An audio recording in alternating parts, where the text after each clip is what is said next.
Europe 1. La politique, Hélène Jouan, à 17 000 km de distance. Emmanuel Macron et Jean-Luc Mélenchon se sont vivement interpellés l'un l'autre, s'accusant mutuellement de remettre en cause la démocratie après les violences du 1er mai parisien. La distance n'est rien pour ceux qui s'aiment, et bien rien non plus pour ceux qui se choisissent comme adversaires exclusifs. Pyromanes indignés, faute de ceux qui tiennent un discours d'agitation, a fustigé le président à l'autre bout du monde. Je pense qu'il y a beaucoup de gens qui veulent rejouer la partie démocratique. Ils n'ont jamais accepté la défaite. Ils aiment la démocratie quand ils gagnent.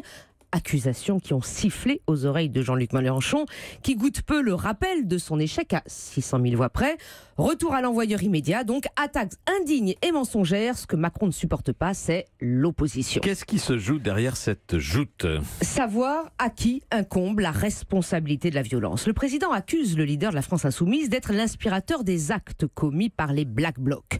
Les individus qui cassent une vitrine de McDo, dit-il, ne font pas œuvre d'activité révolutionnaire. Ils ne sont donc ni mes amis, ni mes alliés, se défend Jean-Luc Mélenchon. Oui, mais son discours libérerait-il les pulsions destructrices de certains ?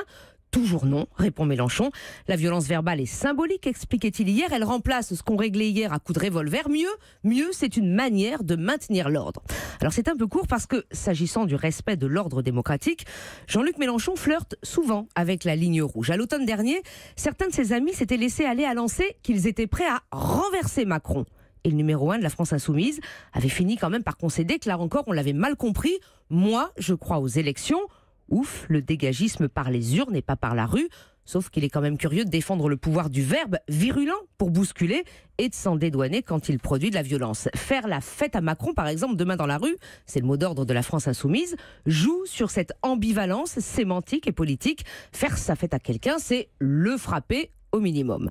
Jean-Luc Mélenchon renvoie, lui, la responsabilité de la violence au président, à sa gouvernance et à sa politique. C'est un vieux débat nourri par l'extrême gauche qui cherche à mettre sur un pied d'égalité la responsabilité personnelle des individus qui perpétuent des actes violents et la responsabilité collective d'un système qui génère de la violence sociale. Fracture irréductible entre deux systèmes de pensée. Oui, et qui font de ces deux hommes deux adversaires irréductibles, mais où chacun tire avantage à se choisir comme interlocuteur exclusif. Emmanuel Macron évacue tous ses opposants raisonnables.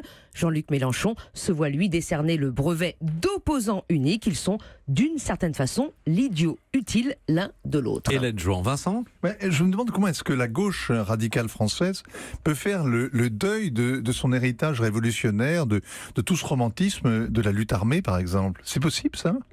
Une extrême gauche qui serait plus dans la fascination de la violence Ce n'est pas ce que revendique aujourd'hui Jean-Luc Mélenchon. Il s'en dégage et il s'en défend. A été quand même abandonné depuis longtemps, non ? Oui, la lutte armée, oui, mais il y a quand même dans l'héritage de l'extrême gauche l'idée, qui vient d'ailleurs de la Révolution française, d'une lutte légitime, et il faut que le sang coule. Le sang coule, on n'en est pas là. La lutte légitime, oui, et l'opposition, alors il y a des mots qui sont forts quand il parle effectivement de coup d'État social de Macron, il faut répondre au coup d'État social, mais Jean-Luc Mélenchon se défend évidemment de toute fascination pour cette lutte armée, comme vous dites.